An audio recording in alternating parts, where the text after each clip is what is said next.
Events and documents are grouped together for this video tutorial because they function quite similarly, even though they have different purposes. Events are any occasions to do with a particular child or staff member that you would like to appear on the calendar, such as performance reviews for staff or a parent meeting for children. You are notified of upcoming events on the dashboard. Documents can be uploaded to a child or staff member's profile or just exist there as a record. Types of documents may include the staff and child profile forms. Some documents, like DBS certificates, may have expiry dates, in which case you'll be notified of any upcoming expiries on the dashboard. Before you're able to create a record of an event or document on a child or staff member's profile, you need to set up the event and document types.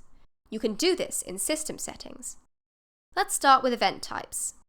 Go to the Events tab in System Settings and click the plus icon in the top right to add a new event type. Give this event type a name and description so you can keep track of it. The two fields below, called Title Date 1 and 2, offer you to insert the name of the two date fields that appear when adding an event. Since the significance of the dates can vary depending on the event, we allow you to name them yourself. For instance, if the event is a pay increase, you may name the two fields effective from and valid to, as done here. It's a similar case for the title description and title notes fields, where you insert the names of the two fields here that you can use to store extra information. Alternatively, you can leave the title fields blank if you don't want them to appear. Check staff or children, or both, depending on who this is for. Checking the sensitive option will make sure the event doesn't appear on the branch calendar or the schedule, so only managers can see it. You can edit your sensitive information settings by going to the HR tab in Global Settings. Checking this option next to a title date will let you set reminders for when this date is approaching using the reminder/notification settings that appear. You can set up two kinds of reminders: initial process and escalation process. As the name suggests, initial process reminders are the earliest reminders you receive and are intended to be low urgency. As the due date gets closer or is passed, you can trigger an escalation process. Generally, this is high urgency, meaning you'll get more reminders than the initial process. As an example, for initial process, you may choose to send one notification a week, 4 weeks before the due date. For the escalation process, you may switch this to daily reminders in the week leading up to the due date. Alternatively, you may wait for the due date to lapse before you turn on the escalation process, depending on the circumstances.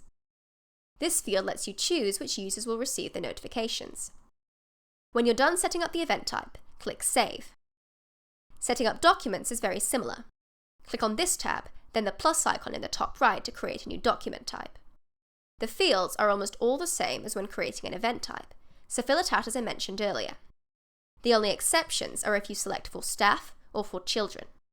Selecting for staff will cause two additional options to appear.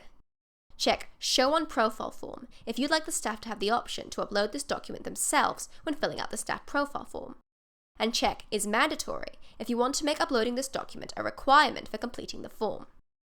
Selecting for children will cause this field to appear.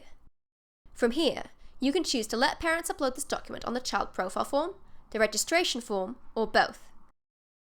Click Save when you're done.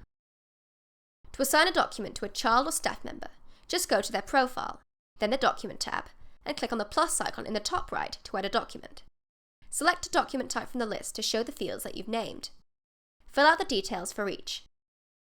To upload the document, click on this box or drag and drop the file into it. Click Save when you're done. Adding an event is much the same. Go to a child or staff profile, then the Events tab. Click on the plus icon and select an event type from the list. Fill out the fields and upload a document if you want. You have an extra option here to mark events as completed. Click Save when you're done. You'll see that events marked complete are indicated with a different colour. I hope that's helped you understand how to create and assign events and documents on eypeople. For more guides on the features of eypeople, take a look at our Help Centre.